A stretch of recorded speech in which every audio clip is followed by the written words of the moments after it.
అయిపోయింది తీసేయాలి.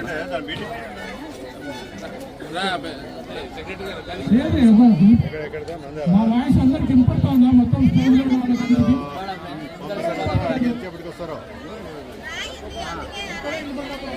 కానీ ఆధార్ని కానీ చూసి మళ్ళీ ఆలోచన జరుగుతుంది. ఆల్రెడీ ఒకసారి ఫిల్టరింగ్ అయిపోయింది.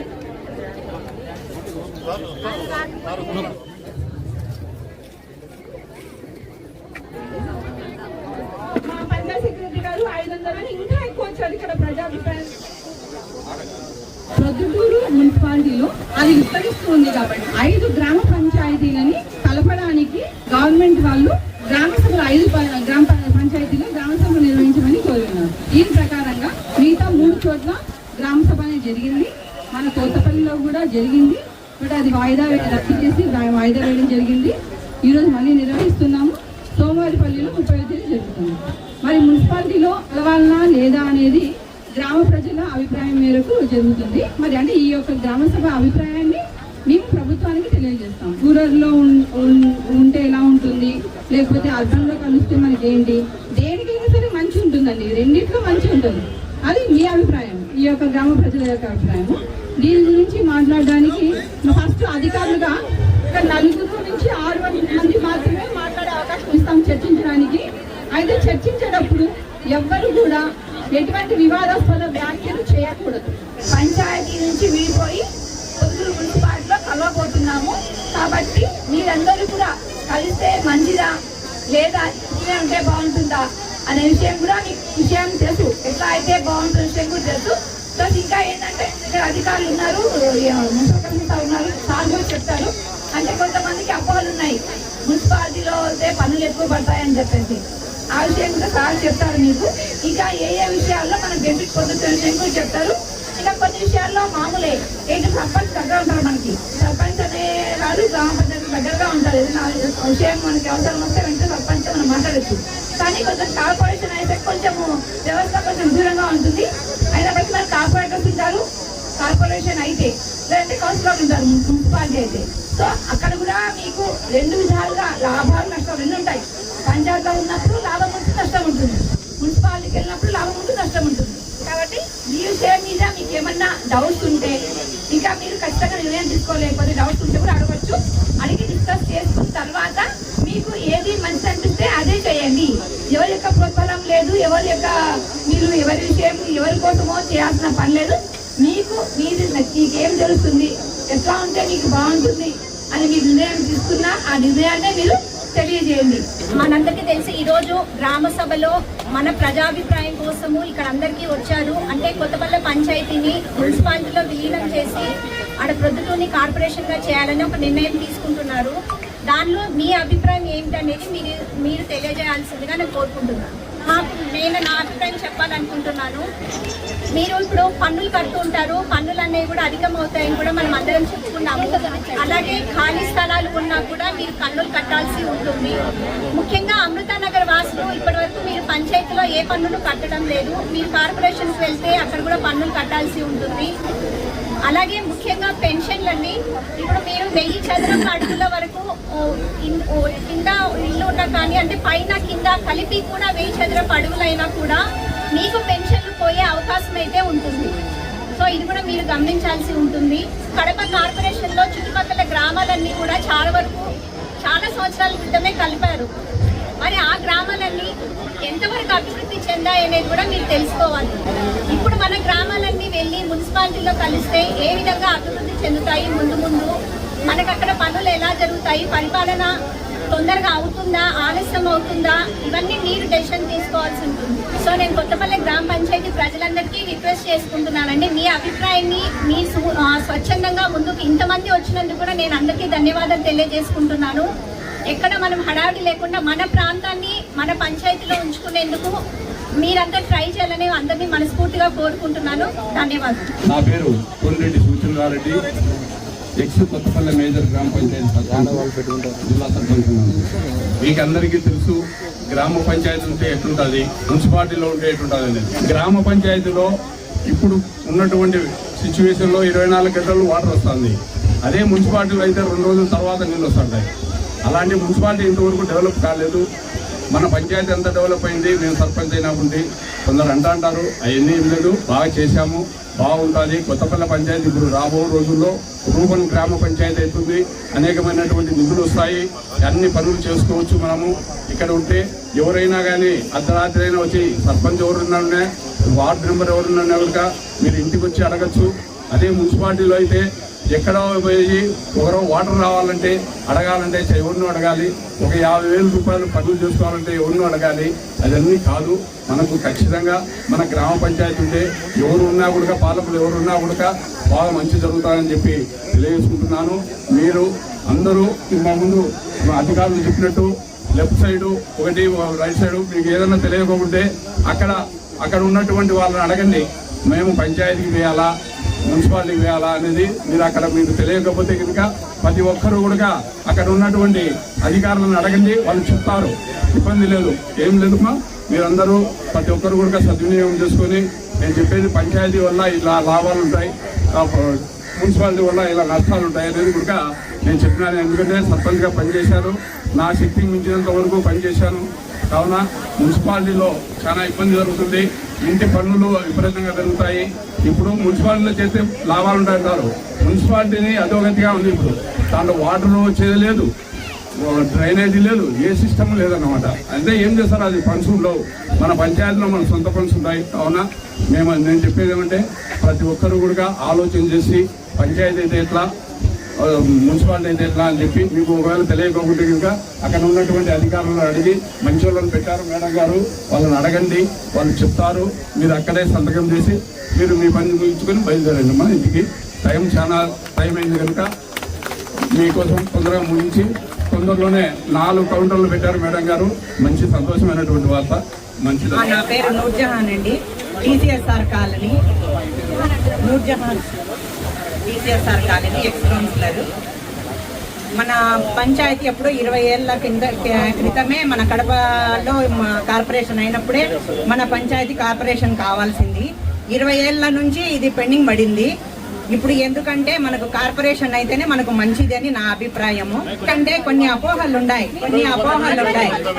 ఎందుకంటే ప్రజలను మన డెవలప్మెంట్ ను చూసుకోవాలి. ముఖ్యంగా కరప్షన్ అనేది ఉండదు, పంచాయతీలో కరప్షన్ అనేది ఉండదు. మున్సిపాలిటీలో చేరితే మనకు నష్టం జరుగుతుందనే ఇబ్బంది ఏముండదు. మీరు ఆలోచన చేసుకొని మనకు కార్పొరేషన్ కావాలి, మున్సిపాలిటీలోకి కలవాలనేదే నా ఉద్దేశం. నా పేరు బసిరెడ్డి నాగేశ్వర రెడ్డి. నేను వ్యాపారం, రాజకీయ నాయకుడు అయితే కాదు. కాకపోతే ఇక్కడ జరుగుతున్న అభివృద్ధిని గురించి చాలా గొప్పగా వర్ణిస్తున్నారు కొందరు. పంచాయతీలో ఉంటే మన చేతిలోనే ఫండ్స్ ఉంటాయి, మన చేతిలోనే మన దగ్గరనే డబ్బులు ఉంటాయి, మనం అనుకునే చోట ఎక్కడైనా మనం పని చేసుకోవచ్చు. అందుకు తప్పితే ప్రజల అవసరానికి తగిన చోట పని జరుగుతాయనేటువంటి కలలో మాట. ఎందువల్లంటే వార్డు నంబర్లను 20 మంది ఉంటారు. 20 మంది వార్డు నంబర్లు హాజరయ్యే పరిస్థితి ఉండదు. ఏదో మొన్న ఒకసారి మటుకు వాళ్ళకు విభేదాలకు వచ్చి, మాజీ ఎమ్మెల్యే గారికి అయితేనేమి, ఉన్న ప్రెసిడెంట్ గారికి అయితేనేమి విభేదాలు వచ్చి ఆ రోజు కొన్ని రోజులు 20 మంది హాజరైతా వచ్చినారు. నాకు తెలిసి ఈ దాదాపు ఈ 20 ఏళ్ళ అనుభవంలో ఏ మధ్య కానీ 20 మంది వార్డు నంబర్లు హాజరయ్యి మా వార్డుకి ఇది కావాలా అని అడిగే పాపాన పోనివల ఈ నాయకులు ఈరోజు మేమేదో ఉద్ధరిస్తున్నామంటున్నారు. అదే మున్సిపాలిటీకి అయితే ప్రతి మున్సిపల్ మీటింగ్కు మినిమం పర్సనల్ ఏం చెప్పడం లేదు, మా చెప్పడం లేదు. ఏమున్నా కూడా జరుగుతుండేదే చెప్తున్నాను నేను. పర్సనల్ ఏ విషయం చెప్పడం లేదు. 20 మంది వార్డు నంబర్లు ఉన్నాయి. ఏ వార్డు నంబర్లకు ఏ పని జరిగేది కాదు. పోనీ వాళ్ళు ఏ ఒక్కరే కానీ లబ్ధి పొందే వాళ్ళు కాదు. అదే కార్పొరేషన్ అయితే 60 మంది కానీ 70 మంది కానీ కార్పొరేటర్లు తయారవుతారు. ఆ ఏ వార్డుకు సంబంధించిన వాళ్ళు ఆ లీడర్ అనేవాడు అక్కడ ఉంటాడు, స్థానికంగా ఉంటాడు. ఏదన్నా ప్రెసిడెంట్ అనేవాడు ఏదో ఆ మూలనో ఈ మూలనో ఉండేందుకు అవకాశం ఉంటుంది. ఇంత ఏరియాలో కార్పొరేటర్ అనేవాడు ఖచ్చితంగా ఉంటాడు. వార్డు నంబర్లు కూడా ఉండొచ్చు మనకు. కాకపోతే వార్డు నంబర్లకు వాల్యూనే లేదు. కార్పొరేషన్ అయితే కంపల్సరీ కార్పొరేటర్ పోయి ఖచ్చితంగా ఖచ్చితంగా నిలదీస్తారు. అక్కడ లోకల్ ఉండే వాళ్ళు కూడా నేను ఈ పని చెప్పి ఎందుకు చెప్పి లేకుండా అని ఖచ్చితంగా నా ఏరియాకు రావాల్సిన నిధులు 1/60 కానీ 1/70 కానీ నాకు కావాలా ఖచ్చితంగా అని వాడు డిమాండ్ చేస్తాడు. 10% అటో ఇటో వారి కార్పొరేట్ ఏరియాలో వారికి సంబంధించిన ఏరియాలో ఖచ్చితంగా డెవలప్మెంట్ చేసుకునేందుకు అవకాశాలు ఉంటాయి. మా కాలనీలో అంత ఫండ్స్ వచ్చి కూడా మా కాలనీ అయితే ఏం డెవలప్మెంట్ జరగలేదు పంచాయతీ ద్వారా అయితే. కాబట్టి ఆ పరిస్థితులు ఉండవు కాబట్టి ఖచ్చితంగా ఈ ప్రతి ఒక్కరూ మనము ఇప్పుడు కార్పొరేషన్లు అయితే మనము ఎంత పెద్దదానికైనా కూడా మనము ఎంత మెడికల్ కాలేజీ అనుకున్నాము, మెడికల్ కాలేజీ కావాలనుకున్నా కూడా 300 పడకలు కాకుండా 400 పడకల హాస్పిటల్ ఇస్తారు. ఇచ్చినప్పుడు మన కార్పొరేట్ హాస్పిటల్ మనము మెడికల్ కాలేజ్ కానీ ఏజీబీఎస్ కాలేజ్ కానీ పెద్ద పెద్ద సంస్థలు వచ్చేటందుకు మనకు అవకాశాలు ఉంటాయి. ఖచ్చితంగా ఇంత ఎల్లకాలము మన పంచాయతీలోనే మగ్గిపోతా బీదాబిక్కిని ఇదే పరిస్థితిలో ఇదే విధంగా ఉండే పరిస్థితులు లేకుండా ప్రతి ఒక్కరిలో చైతన్యం వచ్చి ప్రతి ఒక్కరు ఎదుగుదల కావాలనే ఉద్దేశంతో కార్పొరేట్ యుగం వస్తుంది. ఇప్పుడు ఇంకా అనాది కాలం కాదు, ప్రతి ఒక్కరూ ఎదగాలనే ఉద్దేశంతో ఖచ్చితంగా మన పంచాయతీని కార్పొరేట్ స్థాయికి తీసుకుపోయి మనం కూడా కార్పొరేట్ లెవెల్లో బతకాలని నేను కోరుకుంటూ ప్రతి ఒక్కరు కార్పొరేషన్కు అనుకూలంగా చెప్తారని నేను ఆశిస్తున్నాను. మాది వచ్చేసి లింగాపురం. మాకు మున్సిపల్ కార్పొరేషన్ అంటే మాకు డెవలప్ అవుతుంది కాబట్టి నేను ఖచ్చితంగా కార్పొరేషన్ కావాలని కోరుతున్నాను.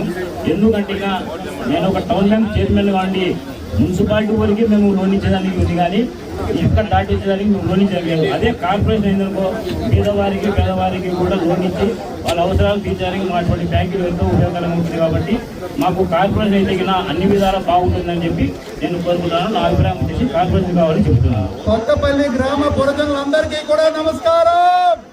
నేను మీ మున్సిపల్ కమిషనర్, నా పేరు శ్రీనివాస్ విశ్వనాథ్. నేను ఒక మాజీ సైనికుడిని, సైన్యంలో కూడా పనిచేశాను. నేను దేశ విదేశాల్లో కూడా నేను విధులు నిర్వహించాను. నేను కమిషనర్ కన్నా ముందు జిల్లా పంచాయతీ అధికారిగా 4 జిల్లాల్లో చేశాను.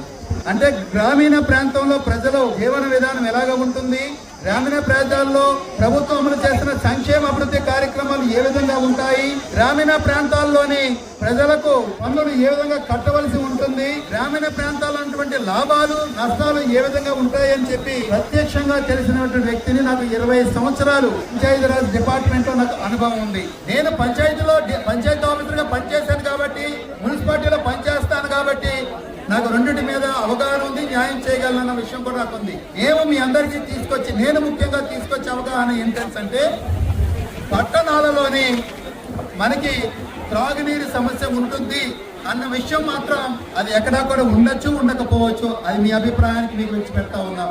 ట్యాక్సెస్ పెరుగుతాయి, పన్నులు పెరుగుతాయని చెప్తా ఉన్నారు. గ్రామాల్లో మనకి ప్రస్తుతం పంచాయతీ సెక్రటరీ ద్వారా తెలిసింది నాకు, బిల్డింగ్ వాల్యూ మీద 0.25% ట్యాక్సెస్ వేస్తే పట్టణాల్లో బిల్డింగ్ వాల్యూ మీద 0.5% ట్యాక్సెస్ వేయడం జరుగుతూ ఉంటుంది. కానీ ప్రజలందరూ కూడా ఒకటి గుర్తుపెట్టుకోవాలి, పురజనులందరూ కూడా గుర్తుపెట్టుకోవాలి, గ్రామస్తులందరూ గుర్తుపెట్టుకోవాలి. ప్రతి ఒక్కరు కూడా మార్పు కోరుకుంటారు. ఈ రాష్ట్రంలో 13,500 గ్రామాలు ఉంటే మనకి 123 మున్సిపాలిటీస్ ఉన్నాయి, 17 కార్పొరేషన్స్ ఉన్నాయి. ఈ 17 కార్పొరేషన్స్ లో కూడా పట్టణ ప్రాంతంగా పిలువబడతా ఉంది. పట్టణ ప్రాంతాల్లో ఉండడం వలన ప్రజల జీవన విధానంలోని చాలా మార్పులు వస్తాయి గ్రామీణ ప్రాంతం కన్నా సరే. ఈ గ్రామాల్లో కొన్ని వసతులు ఉంటే పట్టణాల్లో ఇంకొన్ని వసతులు ఉంటాయి, అవి మెరుగైన వసతులుగా ఉంటాయన్న విషయాన్ని మీ దృష్టికి తీసుకొస్తా ఉన్నాను. గ్రామాల్లో ఉన్నటువంటి అధికారులు చాలా తక్కువ మంది ఉండొచ్చు. పట్టణాల్లో ఒక్క నిమిషం రెడ్డి గారు, ఒక్క నిమిషం సర్పంచ్ గారు, గ్రామాల్లో ఉన్నటువంటి అధికారులు 32 శాఖలు మాత్రమే సమన్వయంతో ఉండొచ్చు. పట్టణాల్లో ఉన్నటువంటి అధికారులు 72 శాఖలకు సమన్వయం చేసుకొని వెళ్తూ ఉంటుంటారు. కేంద్ర ప్రభుత్వాలు, రాష్ట్ర ప్రభుత్వాలు అమలు చేస్తున్న సంక్షేమ కార్యక్రమాలు పట్టణ పరిధిలో చాలా ఎక్కువగా ఉంటాయి.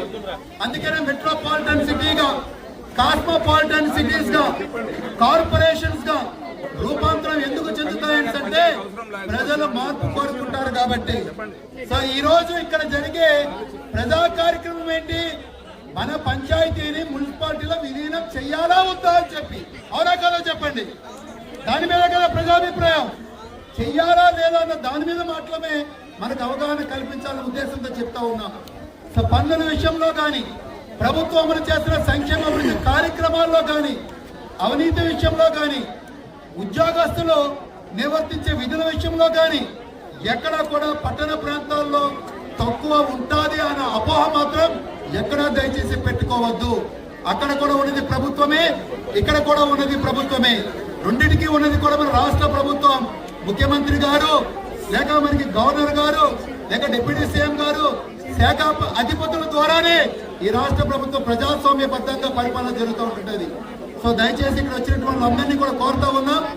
ఎటువంటి కొంతమందికి పెన్షన్స్ తీసివేస్తారని చెప్పారు. ఎన్టీఆర్ భరోసా ద్వారా గ్రామీణ ప్రాంతాల్లో 6 స్టెప్ వ్యాలిడేషన్ ఉంటుంది, పట్టణ ప్రాంతాల్లో కూడా 6 స్టెప్ వ్యాలిడేషన్ ఉంటుంది. ఎక్కడా కూడా అనుమానపడవలసిన పని లేదు. మనకి ఎన్టీఆర్ వైద్య సేవల ద్వారా గ్రామీణ ప్రాంతాల్లో ఉన్న వారికి కూడా వైద్య సేవలు ఉచితంగా అందబడతాయి. పట్టణ ప్రాంతాల్లో ఉన్నటువంటి ప్రజలకు కూడా, నిరుపేదలకు వైద్య సేవలు ఉచితంగానే అందబడతా ఉంటుంటది. ఇక్కడ కన్నా ఇంకా మనకి పట్టణాల్లో విజిలెన్స్ అండ్ ఎన్ఫోర్స్మెంట్ ఎక్కువ ఉంటుంది. పోలీస్ వారు సమర్థవంతంగా పనిచేస్తారు, సీసీటీవీ పర్యవేక్షణ ఉంటుంటది. సో ఎన్నో రకాలుగా అక్కడ డ్రైనేజ్ సిస్టమ్ మెరుగ్గా ఉంటుంటది. త్రాగునీరు, స్వచ్ఛమైన త్రాగునీరు ఉంటుంది. కేంద్ర ప్రభుత్వం ఖర్చు పెట్టే నిధుల్లోని కోట్లాది రూపాయలు అర్బన్ రూఅర్బన్ బేసెస్ లో ఖర్చు పెడుతూ ఉంటుంటారు. మౌలిక వసతులు కానీ, ఆరోగ్య సమస్యలు కానీ, విద్యా సమస్యలు కానీ, ఇటువంటి విషయాల్లో ఎక్కడా కూడా గ్రామీణ ప్రాంతాలకి తీసుకోకుండానే పట్టణ ప్రాంతాల్లో కూడా ఉంటాయని చెప్పి మీ అందరికీ నేను తెలుపుకుంటూ, ఎవరు కూడా అనుమానపడక్కర్లేదు. పట్టణ ప్రాంతాల్లో వసతులు మెరుగ్గానే ఉంటాయి. గ్రామీణ ప్రాంతం తల్లి లాంటిది అయితే పట్టణ ప్రాంతం కూడా మనకి ప్రియురాలు లాంటిదే. ఇబ్బంది లేదు, మనం రావచ్చు. అన్ని విధాలుగా కూడా అధికారులు సహకరిస్తారని చెప్పి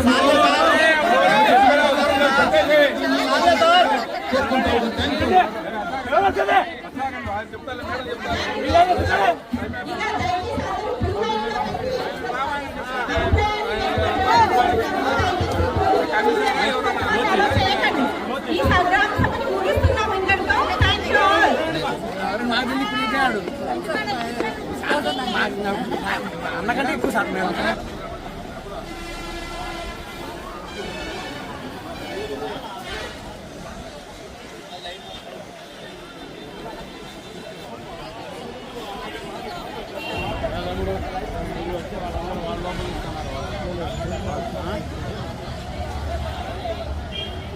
కొంచెం స్పీడ్ చేయాలమ్మా మీరు. రామ్మా స్పీడ్గా.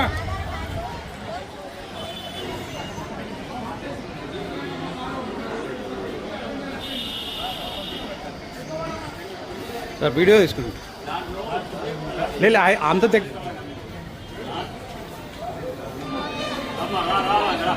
అయిపోయింది సార్. సార్ ఒక్క విషయం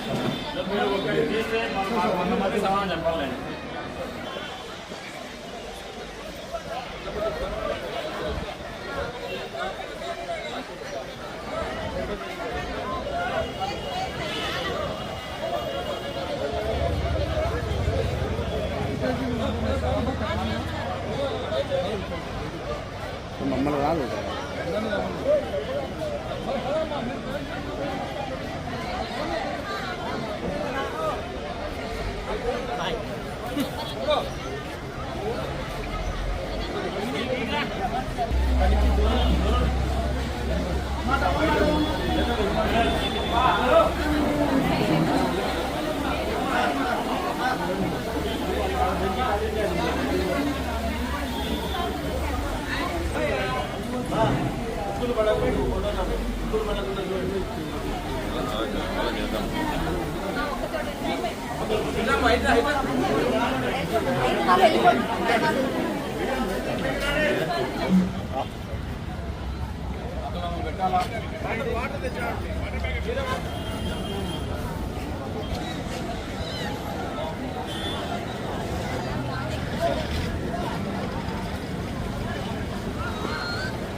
ఏమింగా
ఆయాను ఆడంచి ఏమో చదివి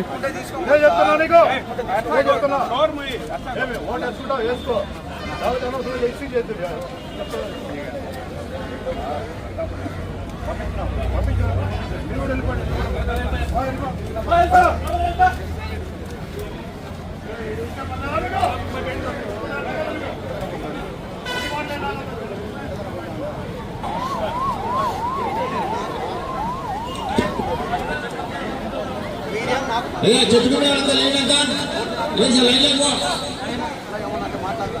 చెట్టు కింద ఉండే వాళ్ళంతా మీ వివాహాది శుభకార్యములకు, పుట్టిన రోజులకు, మీటింగులకు అత్యాధునిక సదుపాయాలతో ప్రొద్దుటూరు వాసవి సర్కిల్ వద్ద నుంచి అతి సమీపాన మీకు అందుబాటు ధరలలో happy banquet AC function hall మీకు స్వాగతం పలుకుతుంది. మా ఫంక్షన్ హాల్ నందు వంట సామాగ్రి మరియు విశాలమైన కార్ పార్కింగ్, అతి తక్కువ మెయింటెనెన్స్ ఖర్చుతో ఏ ఫంక్షన్ అయినా మా happy banquet AC function hall నందు జరుపుకొని ఆనందాన్ని పొందండి. బుకింగ్ కొరకు సంప్రదించండి. మా సెల్ నంబర్ 9100600238 7799 000211.